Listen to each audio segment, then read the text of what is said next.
I've only entered one other battle. Well, technically two. There was one popping battle when I was like, I don't know, like 13, 12 or 13 that I entered locally in Chicago. I don't remember anything about that, so I'm gonna not count that. And then in 2011, I entered the SDK All Styles battle, but got cut at the pre-selection. So I didn't ever actually battle until whatever, a couple days ago. That's cool.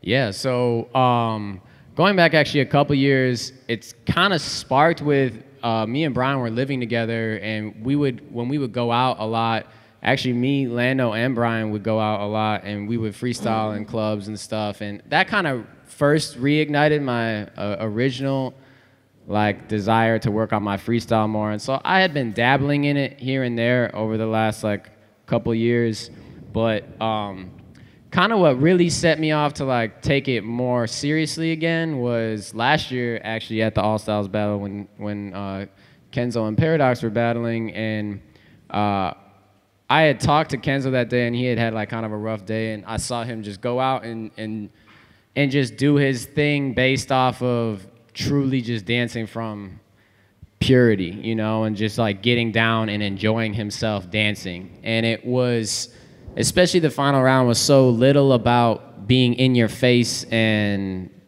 the stereotypical battle attitude wasn't there. And it was like, damn, these two dudes just like really love dancing, and they're like getting down and having so much fun. And it had been a minute, I think, since I'd seen like a really real battle, because I mean, they happen obviously everywhere, but you got to be with the right people and know the right times. And you know, I've been kind of doing more industry stuff lately in the last couple of years, and yeah, it just inspired me. So I was freestyling a lot with Salah and everybody that night, and feeling like, you know what, I think I can genuinely spend some more time on this. I think I could actually like do myself a service, and like if I'm trying to really be a part of this culture and dance and really try and inspire some people to shift it and be more about what they say they're about, I think I owe it to myself to spend more time on this skill set, so that I can feel confident when I go places and represent myself, because I know I'm putting the time in on my skill set. So when I came home from Fair Play last year, I started doing some small drills where I just put on all instrumentals, all beats, and I just wanted to learn more structure of music rather than trying to listen to particular songs, and treating music more as an open platform as opposed to specific songs. I'm gonna dance to this song, I'm gonna dance to this song, I'm gonna dance to this song.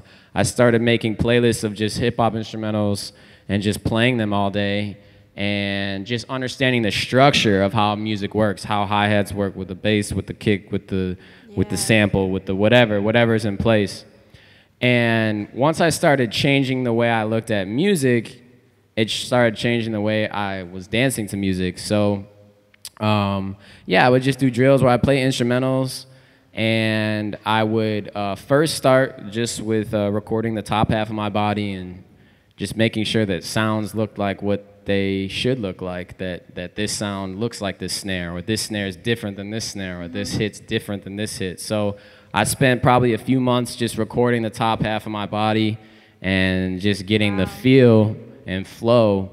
And then eventually, you know, I started doing full body videos, and then what I would do is I'd run everything back, and I'd watch my freestyle runs probably, you know, 20, 30 times, and see the hottest parts and why I thought they were dope and why I thought I can improve on those things.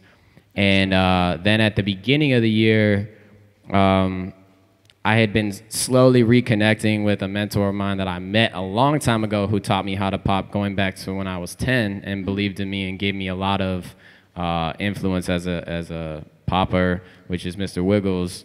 And I have like VHS tapes from him, and everything. I was like the biggest fanboy. I was just talking about it right now. I would go on his website every single day and just learn the history and just absorb it all because I just thought he was literally the coolest dude ever.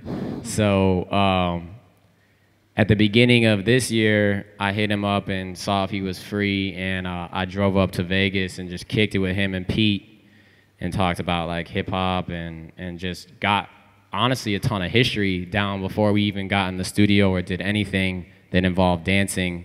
Just getting my history right, putting the time in to really be a part of the culture, because I think that we're seeing now that a lot of people are appropriating culture without taking the time to understand it or learn it. They're trying to profit off of it or trying to capitalize off of a culture that they don't understand and haven't invested in.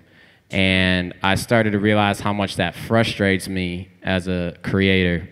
So I didn't ever want to be one of those people. I wanted to be someone that was pure and represented something authentically. So I've just been putting work in on my freestyles. I've been having a lot of my friends come to my house and have sessions at my house. That's and cool. Keeping it open and trying to learn from them and absorb from them. And honestly, I had looked at this week as an opportunity to like push myself in ways that I wasn't comfortable yet, but that I'd also been like kind of preparing for, and like, you know, one step is one step in the right direction. So it was a pretty big deal for me, like personally. So it meant a lot, yeah, to be here and do that.